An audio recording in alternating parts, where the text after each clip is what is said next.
Hello guys, welcome back to my channel.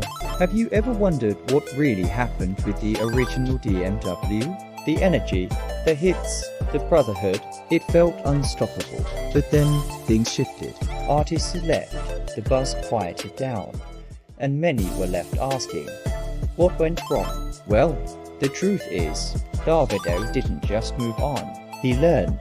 He took every mistake, every challenge from the early days of DMW and used it to build something stronger, smarter, and more sustainable.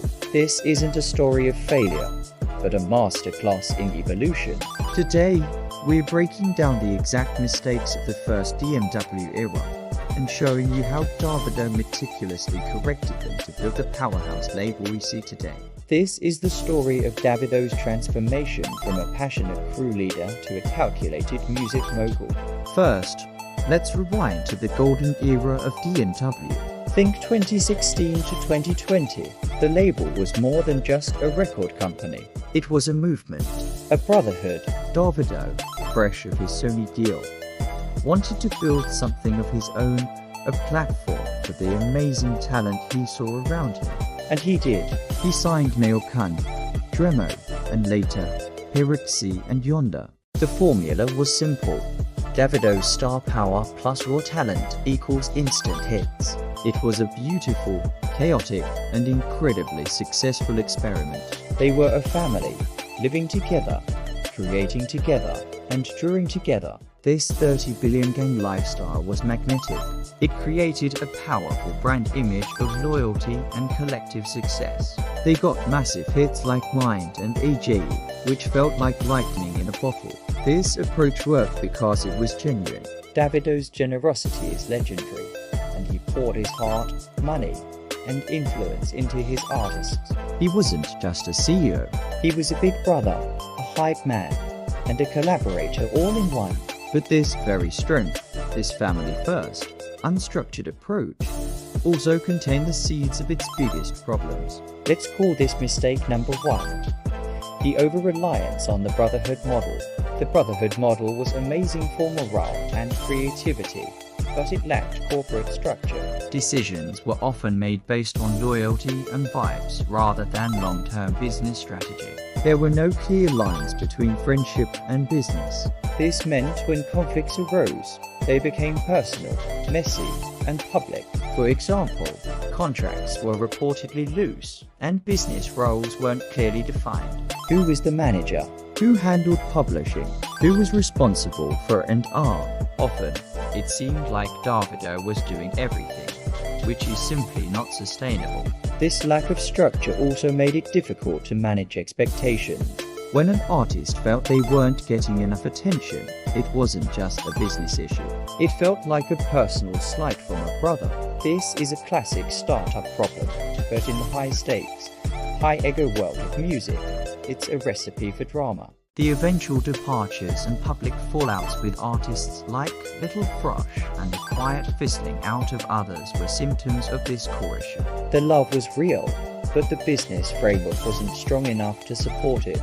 So, how did Davido fix this? Welcome to DMW 2.0. The first and most obvious correction is the shift to a formal corporate structure. Post-2020, Davido rebuilt his label from the ground up. This time with a clear business-first mindset.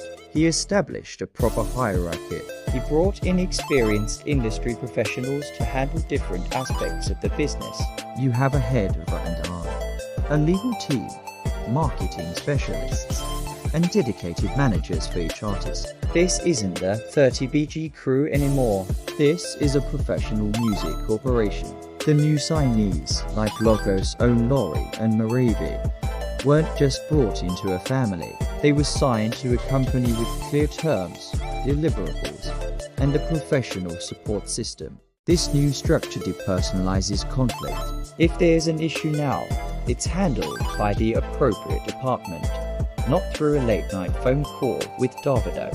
This protects both the artist and the label. It ensures that everyone knows their role and what's expected of them, creating a more stable and predictable environment for success.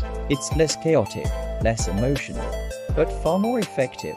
The second major mistake of the old DMW was what I'll call the Davido CEO sign overload. In the beginning, a feature or even just a shout-out from Davido was the primary marketing tool. It was incredibly effective. Don't get me wrong, a Davido feature could make an artist's career overnight. Mayor Khan's The Mayor of Lagos album, for instance, heavily benefited from Davido's presence and promotion. However, this created a dependency. The artists were often seen as Davido's artists rather than standalone brands. Their success felt intrinsically tied to his direct involvement. If Davido was busy with his own album or tour, their momentum could stall.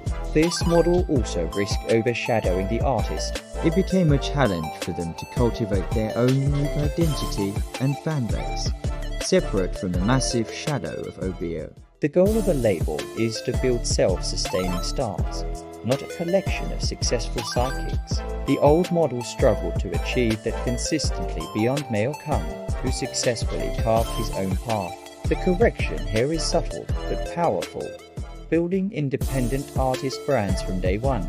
Look at the rollout for the new artists, Logos Olori and Moravi.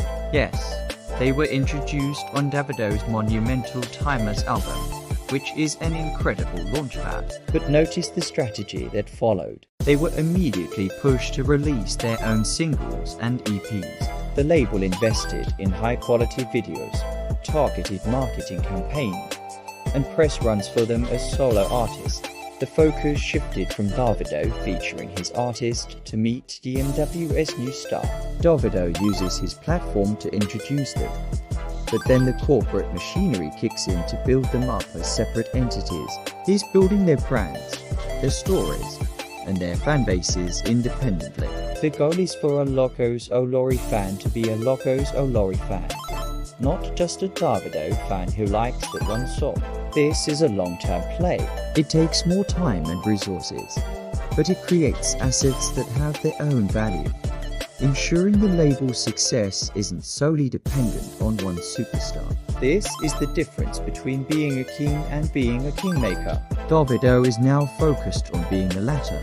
Now for the third mistake, and it's a big one: financial sustainability.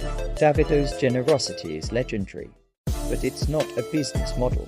In the early days, stories were everywhere about the lavish gifts, the cars, the jewelry. Davido was bankrolling the entire operation from his own pocket. He was signing checks, funding videos, and supporting the lifestyles of his entire crew. While this came from a good place, it's incredibly risky and financially unsustainable. It puts immense pressure on Davido to constantly be earning at a high level just to keep the lights on for everyone else. It also creates a culture of entitlement. When the money is flowing freely from a single source, it's easy for people to lose sight of the need to generate their own revenue. A record label is a business. It needs to be profitable to survive and grow. The Father Christmas approach, while endearing, undermines the long-term financial health of the enterprise. So, the correction? A clear focus on profitability and return on investment. The new DMW operates like a business because it is one. Investments are made, but they are calculated. They sign an artist, invest in their development, and expect a financial return. This isn't charity, it's a partnership. The new structure allows the label to seek external funding and partnerships, diversifying its revenue streams beyond Davido's personal income. They're focused on publishing rights, streaming revenue, brand partnerships, ensuring income for their artists. Every artist is expected to become a profitable part of the business. This might sound cold, but it's the only way to build a legacy that lasts. It ensures the label can continue to invest in new talent for years to come, long after any one artist's peak. By creating a self-sustaining financial model, Davido has future-proofed DMW. He's building an empire that can outlive his own career. A true testament to his evolution as a businessman. He's moved from being the bank to being the chairman of the board. In conclusion, the evolution of BMW is one of the most fascinating stories in modern Afrobeats. Davido didn't abandon his dreams when he hit roadblocks. He paused, analyzed, and rebuilt it better. He transformed his passionate, chaotic brotherhood into a sleek, structured, and sustainable music empire. He corrected the over-reliance on a family model by implementing a corporate structure. He moved away from the Davido-centric marketing plan to one that builds independent artist brands, and he replaced personal funding with a professional, ROI-focused business model. This isn't the same 30 billion gang that burst onto the scene years ago. This is DMW 2.0, a testament to growth, learning, and the incredible business acumen of David Adelaide. He proved that true leadership isn't just about starting a movement, it's about having the wisdom to evolve it. What do you guys think of this new approach? Let me know in the comments below. Thanks for watching, and don't forget to like and subscribe for more deep dives into the world of music.